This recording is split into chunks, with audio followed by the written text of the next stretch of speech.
waktu ini membaca surah Al-Ikhlas dan Mu'awwisatain sangat dianjurkan.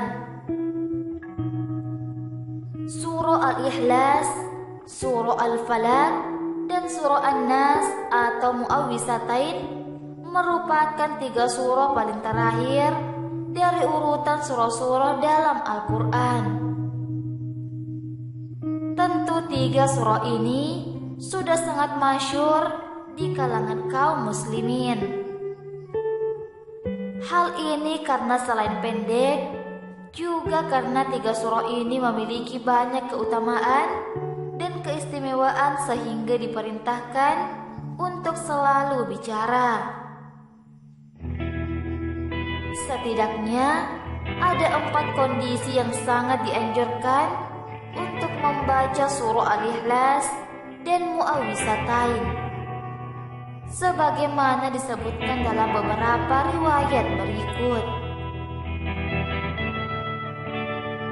Pertama, ketika berada di pagi dan sore hari.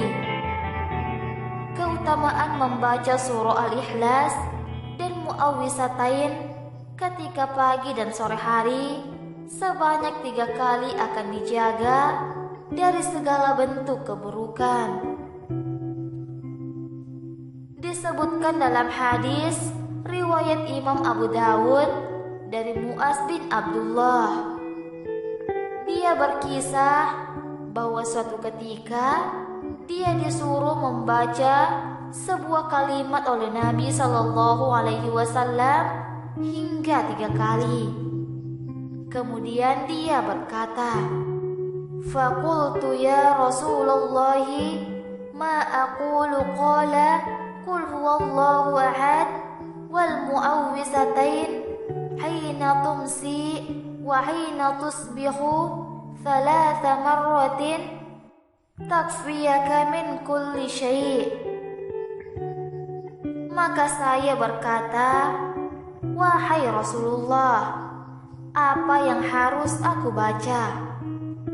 Nabi Shallallahu Alaihi Wasallam berkata, "Qul huwallahu ahad dan Mu'awwisatain ketika sore dan pagi sebanyak 3 kali. Maka hal tersebut akan mencukupkanmu dari segala keburukan." 2. Sebelum tidur. Disebutkan dalam hadis riwayat Imam Bukhari dari Sayyidina Aisyah, dia berkata,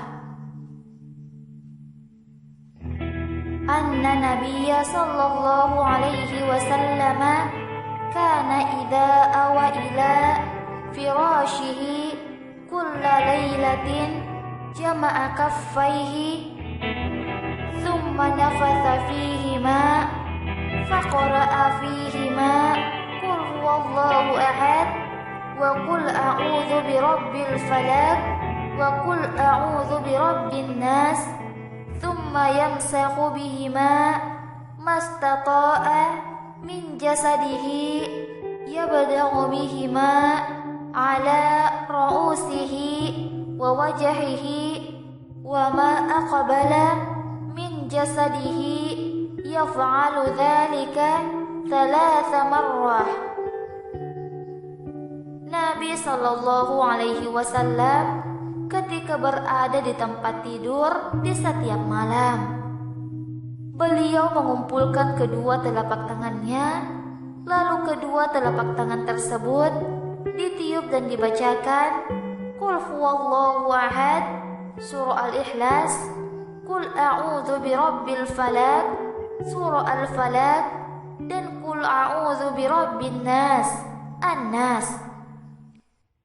Kemudian beliau mengusapkan kedua telapak tangan tadi pada anggota tubuh yang mampu dijangkau, dimulai dari kepala, wajah, dan tubuh bagian depan. Beliau melakukan yang demikian sebanyak 3 kali. 3. Setelah selesai melaksanakan sholat fardu.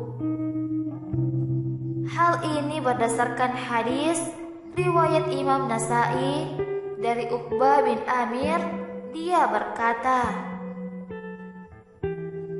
Amarani Rasulullah sallallahu alaihi wasallam an aqra al-mu'awwizati dubura kulli shalah. Rasulullah sallallahu alaihi wasallam memerintahkan kepadaku untuk membaca mu'awwizat setiap selesai sholat. 4. Ketika hendak meruqyah. Disebutkan dalam hadis riwayat Imam Bukhari dari Sayyidah Aisyah, dia berkata, Kana Rasulullah sallallahu alaihi wasallam idza awa ila firashihi nafatha fi kaffaihi biqul huwallahu ahad wa bil mu'awwizataini jami'an thumma yamsahu bihima wajhahu wa ma balagat yadahu min jasadihi. Qalat Aisyatu falamma ishtaka kana ya'muruni ana af'ala dhalika bih. Rasulullah ketika hendak tidur, beliau meniupkan ke telapak tangannya sambil membaca Qul huwallahu ahad, surah Al-Ikhlas, Qul a'udzu birabbil falaq, surah Al-Falaq, Qul a'udzu birabbin nas, surah An-Nas. Kemudian beliau mengusapkan ke wajahnya dan seluruh tubuhnya. Aisyah berkata, ketika beliau sakit, beliau menyuruhku melakukan hal tersebut kepada beliau.